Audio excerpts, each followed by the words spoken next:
necessária, a calma, a paciência, para que a gente possa captar, talvez, algumas coisas da reflexão da noite de hoje. O tema, o qual está escolhido para a noite de hoje, é falarmos sobre o item 9, 10, no 13 do Evangelho segundo o Espiritismo, que trata da caridade moral e da caridade material. É um tema bem interessante. O Evangelho acaba trazendo dois textos interessantes.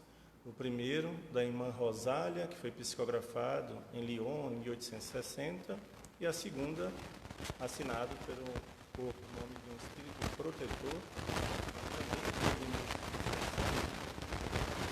em Paris, na Sociedade Espírita de Paris. Então, os dois textos acabam trazendo para a gente o que é caridade moral e o que é caridade material. A irmã Rosália, por exemplo, acaba nos trazendo que a caridade material é estender a mão realmente para aquelas pessoas que estão precisando. Muita gente acaba passando por sérias dificuldades, seja material, seja de qualquer espécie. Às vezes as pessoas estão querendo desabafar, querendo conversar. Esse também é um tipo de caridade. Mas, à noite de hoje, a gente gostaria de tratar do assunto bem mais profundamente, para que a gente possa tentar entender, porque Kardec, no início do Evangelho segundo o Espiritismo, todos nós, vez ou outra, a gente acaba escutando essa frase de Kardec, quando Kardec diz lá no prefácio: pode-se dividir em 5 partes o Evangelho, né? Quando Kardec começa a estudar, ele vê que tem alguns atos da vida do Cristo, né? As predições, os milagres, as palavras. Ele fala de algumas coisas que acaba havendo controvérsia. Cada um entende de uma forma, uns acreditam, outros não acreditam. E Kardec diz, porém, o ensino moral do Cristo, esse continua inatacável e não há distinção entre pessoas, entre religião. Como diz Divaldo Franco, em uma palestra na Federação Espírita do Paraná, a caridade não tem religião. Então, para Kardec, nesse prefácio, ele vai nos dizer que o ensino moral do Cristo não tem dúvidas, não há dúvidas quanto ao ensino moral do Cristo. Há dúvidas sobre os milagres, sobre as predições, sobre algumas palavras, sobre alguns atos, mas sobre ajudar o próximo, amar o teu próximo como a ti mesmo, amar aqueles que vos odeiam, estender a mão, não atire a pedra, não julgue.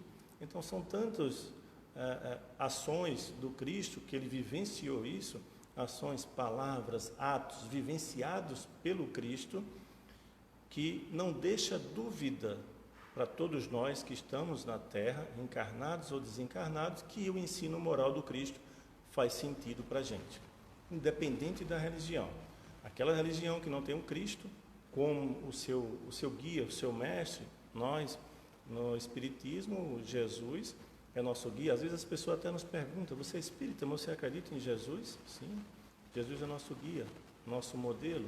É Ele que nos dá a diretriz com base no ensino moral. O Espiritismo é um resgate desse ensino moral para que a gente possa implementar nas nossas vidas e viver de uma forma mais desperta e olhos mais abertos, tentando enxergar o invisível, que muitas vezes, quando a gente está na carne, a gente não consegue enxergar. A gente acaba se confundindo com o corpo, mas nós não somos corpos que andam, nós somos espíritos. E espíritos, ele tem um outro propósito, é tanto, que foi lido por Cessa aqui, quando Emmanuel acaba fazendo a reflexão sobre a paz do mundo e a paz do Cristo. Então, são coisas distintas, porém nós estamos encarnados na Terra, precisamos interagir com tudo, com todos que nos cerca. E essa interação, como eu interajo com as pessoas, com as situações, com tudo que me chega, é que vai dando para a gente a experiência necessária para um dia chegarmos a um despertar. É essa interação. A Terra, ela é um planeta de provas e expiações. A Terra não é um planeta paraíso, mundo dos puros. Não. Ele é um planeta de provas e expiações. Então, todos os habitantes que estão aqui encarnados ou que encarnarão aqui na Terra irão passar por desafios. dificuldades, obstáculos, pedras no caminho. Para quê? Para que nós possamos aprender nessa interação. Então, quando Kardec diz que o ensino moral do Cristo continua inatacável, nós podemos pegar essa mesma linha de pensamento para dizer que a caridade também continua inatacável. Caridade ela é um ponto ali do ensino moral do Cristo, mas nós podemos dizer que caridade, estender a mão para aquelas pessoas que estão precisando, seria uma caridade material, estender os ouvidos para alguém que está precisando, verter esforços para escutar o próximo, para não julgar o outro, tudo isso é a caridade. Então, todos nós, de toda religião, nós comungamos do mesmo pensamento, que a caridade, de fato, ela faz bem para o ser humano. Não há dúvidas também de quanto à própria caridade. Mas nós sabemos que caridade, na doutrina espírita, lá na pergunta 886 do Livro dos Espíritos, todo mundo também sabe dessa pergunta célebre, né? O que é caridade tal qual a entendia Jesus? E aí os Espíritos vão dizer: caridade é benevolência para com todos, indulgência para com as imperfeições alheias e perdão das ofensas.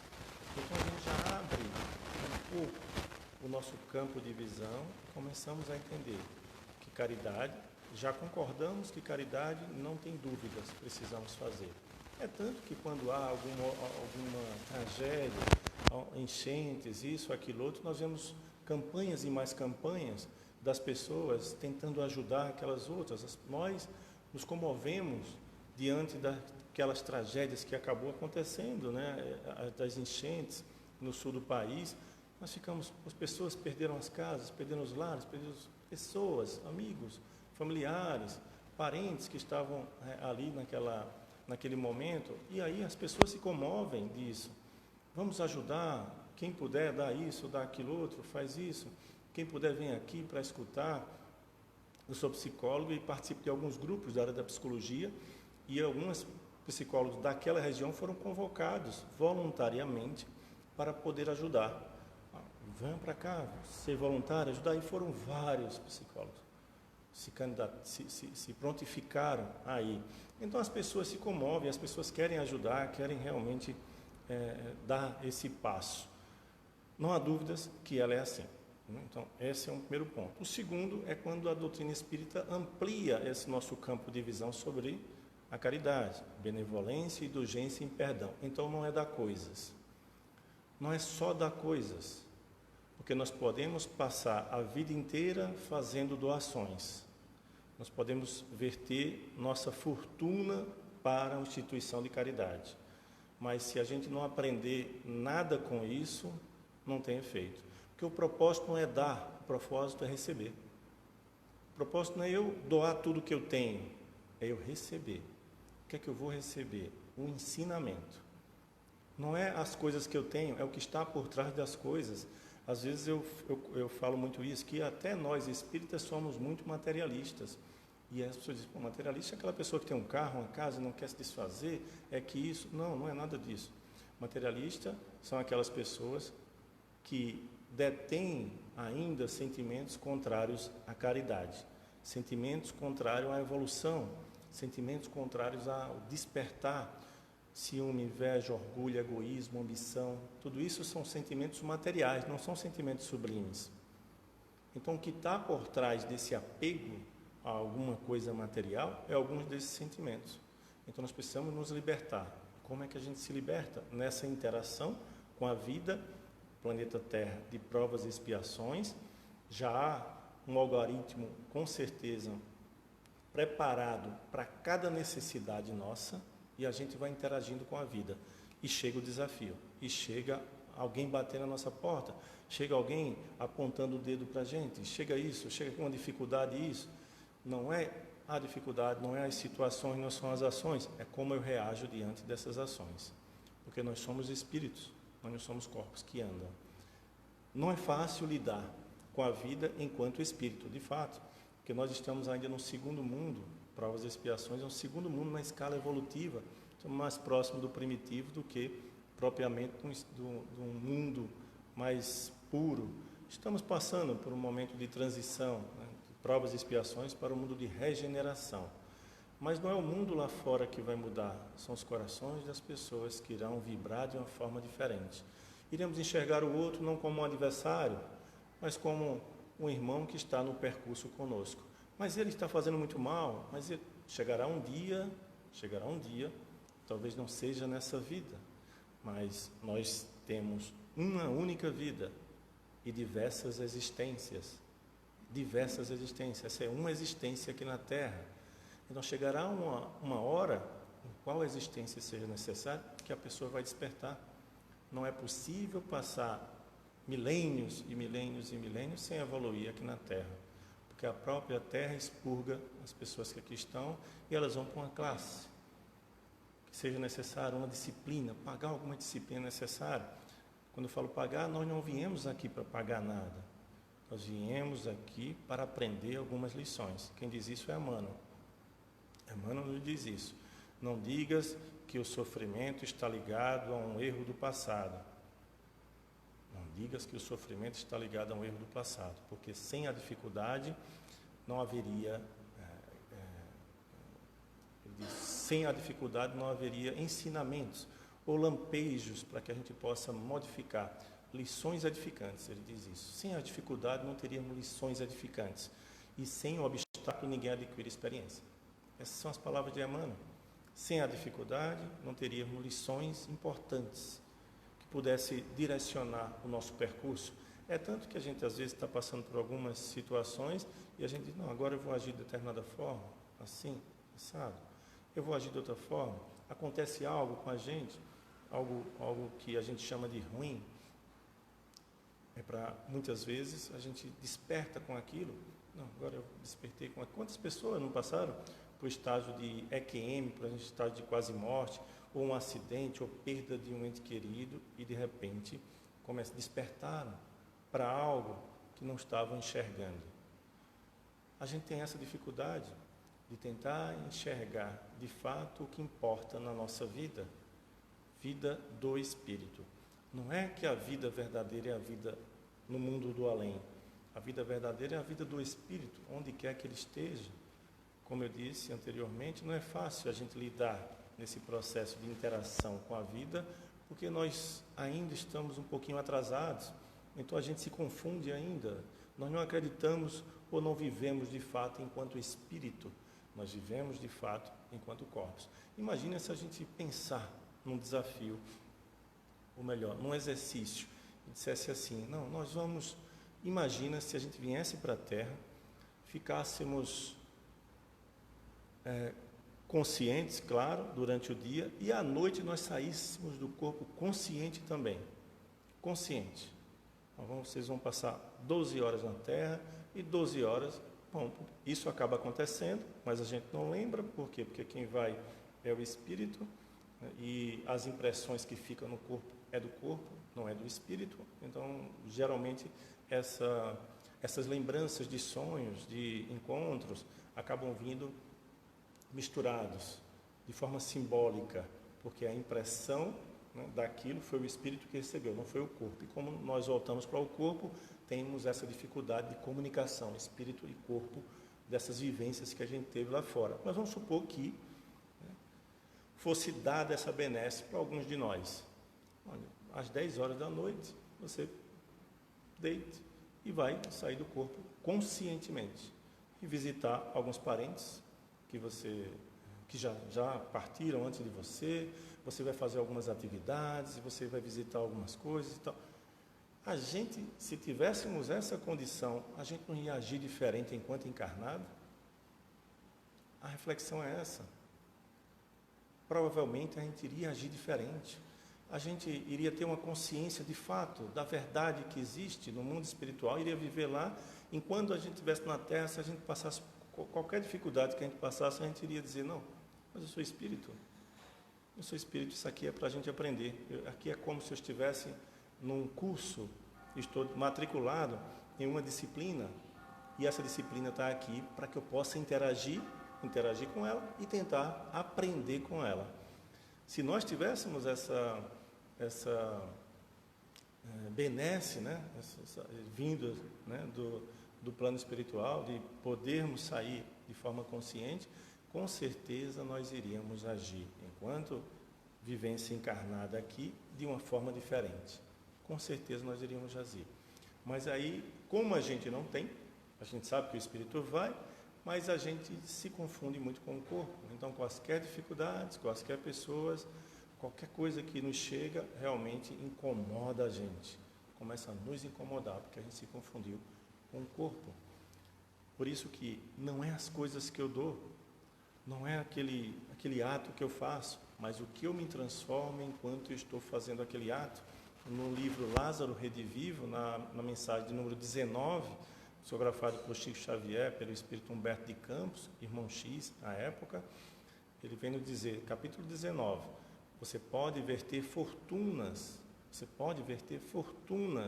para instituições de caridade, passar a vida inteira fazendo bem a isso ou aquilo, mas se você não se sentir humano nesse acolhimento ao outro, você precisará voltar na primeira oportunidade para exercer ou aprender essa habilidade. Palavras de Humberto de Campos, no capítulo 19 desse livro, Lázaro Redivivo. Então nós precisamos, de fato, começar a enxergar, né, o que é que está... acho que ano passado eu fui para uma viagem, e aí uma coisa simples, um exemplo bem simples. Uma senhora, estávamos no avião, e o avião estava para decolar ainda, e já todo cheio, todo lotado, um avião muito grande, realmente, não sei, 700 passageiros, não sei quantos, mas é um avião muito grande, e a distância para o banheiro é grande, né? O avião tem 2 corredores, um de cada lado, já para as pessoas andarem, porque o percurso de voo dessa aeronave, nesse trecho que eu fui, são 16 horas de voo, então é muito tempo voando. Essa senhorinha, ela estava precisando ir bastante ao banheiro, e ela disse que estava com alguma dificuldade, né, no aparelho dela, digestivo, urinário, não sei, mas ela tentou explicar isso para a aeromoça e precisava ficar, se fosse possível, próximo do banheiro e, se possível, no lado do corredor, porque aí ela não iria atrapalhar na saída. São 3 plotões de um lado, 4 do outro, 3 de outro aqui. Se ela ficasse ali no meio, ela teria que passar por tudo aquilo. E aí a aeromoça entendeu aquela necessidade e saiu perguntando às pessoas que estavam sentadas justamente próximas ali: você poderia trocar com essa pessoa? Está precisando? E aí as pessoas disseram: não quero. Aí tentou várias vezes e realmente não conseguiu. E não é um julgamento de nossa parte, talvez se ela viesse para mim, eu tivesse uma condição, talvez eu dissesse não também, não sei. Que teve uma vez que me pediram para trocar, alguns anos atrás, e aí eu disse: olha, eu estou na janela, você vai me trocar para uma janela? Aí a aeromoça disse: sim, é uma janela. Então eu vou. Então, eu me levantei, peguei minhas coisas, a pessoa sentou, quando eu fui ver, não era janela, era corredor. Aí eu fiquei meio chateado, mas a gente é espírita, né? A gente engole seco, né? Disfarça a caridade, né? A gente acaba disfarçando, né? Não é, coisas boas virão, né? Depois da tempestade tem a bonança, mas por dentro a gente fica se matando. Deu vontade de chamar ela: você não me prometeu a janela, né? Mas nesse voo, né, não vieram para mim, mas ela tentou, várias pessoas, as pessoas não conseguiram, não quiseram, né, sair para ir para o lugar dela, alguma coisa assim. Mas veja, não é o ato em si, é só para a gente fazer essa reflexão aqui, não é o ato em si de mudar, de pedir ali e você aceitar, mas é o que está por trás disso. É essa análise, enquanto encarnados, que a gente precisa fazer. O que está por trás disso? Eu disse não para aquela troca, ou eu disse sim para aquela troca, mas o que me levou, o que me motivou a isso?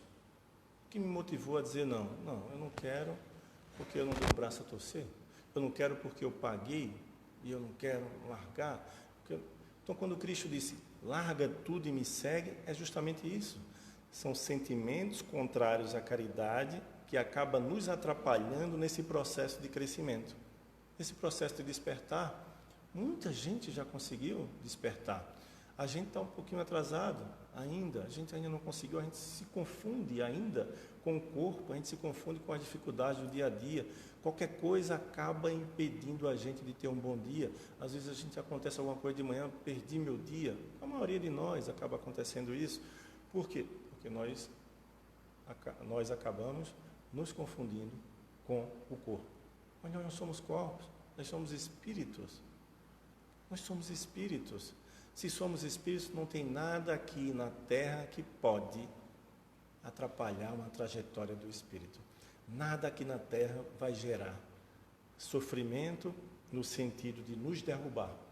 Nada vem para nos derrubar. Nada vem para nos tirar do eixo, da linha, como a gente às vezes comenta. Nada. Porque nada faz com que o espírito ele saia da sua linha.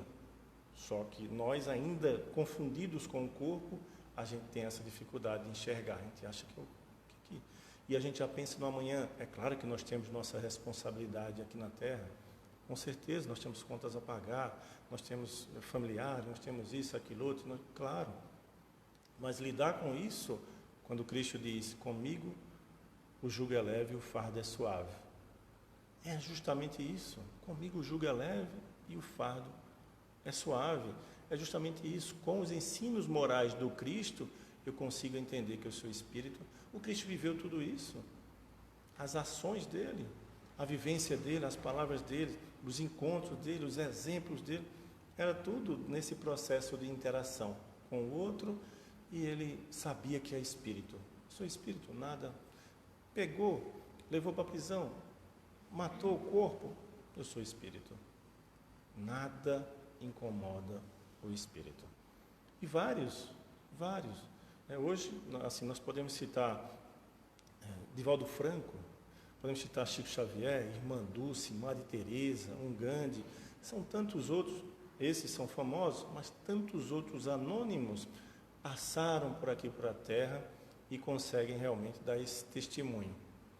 Conseguem trazer para a gente esse testemunho de que tem no livro O Céu e o Inferno, no Evangelho também tem uma mensagem de um espírito, eu vou lembrar daqui a pouco o nome dele, e aí Anthony, acho que é Anthony o nome dele, e aí ele traz diversas mensagens, psicografa na Sociedade Espírita de Paris, diversas mensagens, e mensagens belíssimas, mensagens de um cunho muito profundo, e Kardec pega essas mensagens e diz, puxa, que mensagens fantásticas, coloca 3, acho que 2 ou 3 no Evangelho, na Revista Espírita, coloca algumas, e Kardec vê que a profundidade daquela mensagem alcança um entendimento da nossa consciência tão apurado, que ele pergunta, ele pergunta aos espíritos, quem é esse espírito aqui que escreve esses artigos?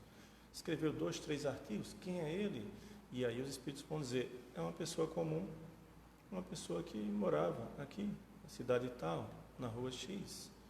Era trabalhador, não tinha nem religião, ele era assim, mas ele vivia tal qual um espírito.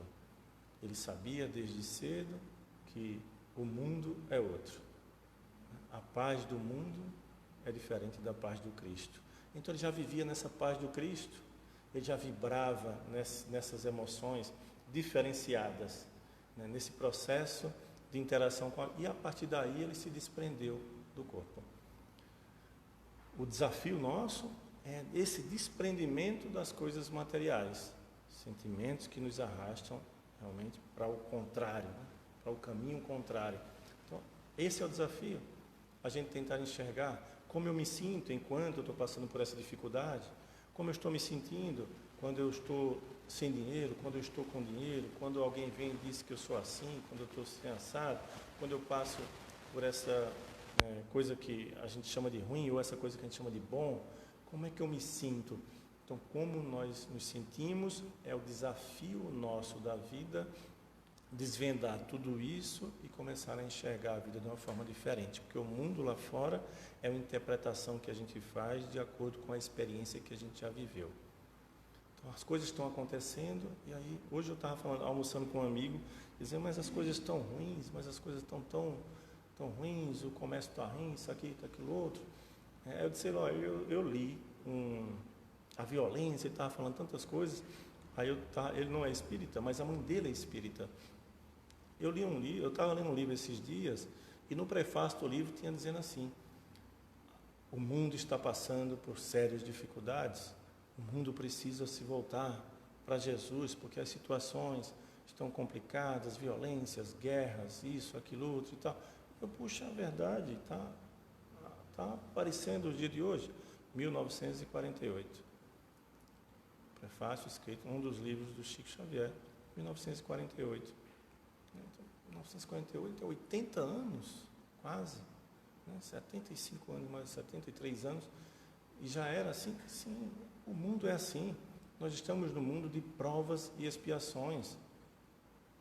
Está passando por um processo de transição que, para mim, deve chegar no 3º milênio ainda, para que a gente possa enxergar isso lá fora.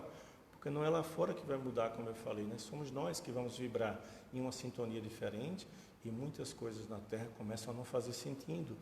Começam a não fazer sentido essas coisas, e aí eu vou buscar realmente a paz do Cristo. Porque com Ele o jugo é leve, o fardo é suave. Quando eu tenho esse entendimento de fato, isso acaba dando para a gente a raiz, né, necessária, né, o alicerce necessário para que a gente possa seguir em frente. Como conseguir? Provavelmente foi a proposta de Kardec. Kardec, quando começou a desvendar, né, todo esse mistério do mundo espiritual, quando ele foi convidado a estudar o que é que estava acontecendo, esse processo de mesas girantes, e ele descobriu que não existe nada sobrenatural, não é nada místico. Esse aí somos nós, quando desencarnamos.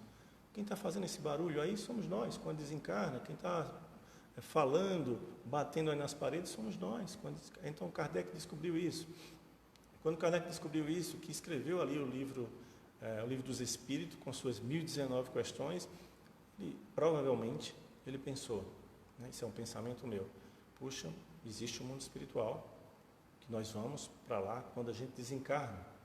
Passamos um tempo lá, reavendo ou nos reequilibrando, para que a gente possa ter uma nova oportunidade de volta. Então, o objetivo de Kardec, para mim, foi: como é que faz para chegar lá melhor do que a gente saiu? Por isso que ele foi buscar o Evangelho segundo o Espiritismo, o ensino moral do Cristo.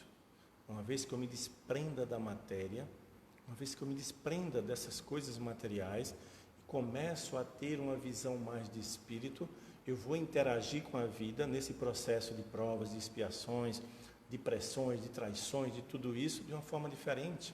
Não é eu perguntar o porquê eu estou passando por essa dificuldade, é eu perguntar para quê? O que é que eu tenho que aprender com isso? Estou passando por uma dificuldade Y, o que é que eu tenho que aprender com isso? Essa é a questão. Não que a gente vai buscar o problema, se o problema estiver aqui, o conselho é ir para o lado de cá. Mas tem várias coisas que são inevitáveis. Estamos no planeta Terra. Então é inevitável. Diversas situações nós temos que passar. São dificuldades no trabalho, são dificuldades no lar, são dificuldades ali, acolá. Então tem tantas coisas que a gente acaba tendo, e a partir daí a gente começar, de fato, a aprender a lidar com isso. Com o Cristo fica mais fácil. Com esse ensinamento moral do Cristo, acaba ficando mais fácil. Então, como chegar lá, que é a proposta de Kardec, né? Sair dessa vida melhor do que a gente entrou, exercendo esse papel e tentando, com muito esforço, se enxergar espírito. Se a gente conseguir se enxergar espírito e viver, interagir tal qual o espírito, a gente vai ter sucesso nessa encarnação. Nesse filme, Nosso Lar 2, que foi publicado há pouco tempo, agora na metade do ano, um dos atores principais diz: a palavra que a gente mais escuta quando as pessoas, isso é do livro Os Mensageiros, né? O filme foi baseado, então ele diz, a palavra que a gente mais escuta das pessoas recém-chegadas da Terra é fracasso. Eu fracassei. Porque são as diversas dificuldades que acaba tendo e a gente acaba se confundindo. Se a gente fizesse, voltando naquele exercício, né, de se desprender do corpo conscientemente à noite, e durante o dia a gente está aqui, a gente iria dizer: qualquer problema, qualquer um que chegasse para a gente, seja de dificuldades materiais, seja de doenças, seja de ordens quaisquer que seja, se a gente tivesse essa consciência que somos de fato e vamos para o mundo espiritual durante a noite e voltamos durante o dia, a gente iria dizer, o que é que eu tenho que aprender com isso? Estou aqui numa sala de aula, vou para a sala de aula, vou para casa à noite e durante o dia é justamente isso. Aqui é a sala de aula, só que essa sala de aula, com quaisquer dificuldades que aparecem à nossa frente, acaba nos desnorteando, acaba nos tirando do eixo e a gente acaba se confundindo com o corpo, achando que somos corpos que andam. Certa feita a gente fez um exercício, né, sobre a felicidade, né? Para você ser feliz, o que é que você precisa? E aí a maioria, mais de 90% das pessoas registraram situações, coisas, né, que elas não têm. Pouco menos de 5, 6% registraram algumas coisas que tinham. Mas para nós tentarmos refletir sobre a dificuldade que a gente tem de enxergar o nosso avanço, o que a gente já conquistou. Então a própria pergunta já engana o que você precisa para ser feliz. A maioria das pessoas não diz, mas eu já tenho isso, eu já tenho aquilo outro. A gente não sabe usufruir daquilo que a gente tem. A gente precisa buscar coisas fora. E precisa buscar outras coisas. Para ser feliz eu preciso de uma casa X, disso, aquilo outro, de uma viagem, isso. Então a gente enche a folha com 20, 30 questões ali de coisas que eu não tenho. Então você não é feliz. Não, eu acho que eu sou, mas por que você não botou aí o que tinha? A pergunta é sempre essa. E as pessoas acabam ficando sem respostas. É a dificuldade da gente enxergar o nosso avanço. Todos nós passamos por sérias dificuldades. Todos nós passamos. Muitas vezes a gente nem sabe onde foi buscar forças para passar por essas situações.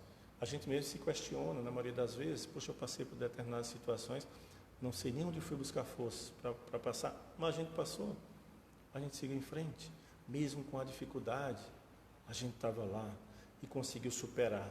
A gente precisa olhar para isso, esses processos, esses momentos, esses tempos de superação nossa, o que a gente aprendeu, ninguém está na Terra e não aprendeu nada até hoje. Impossível.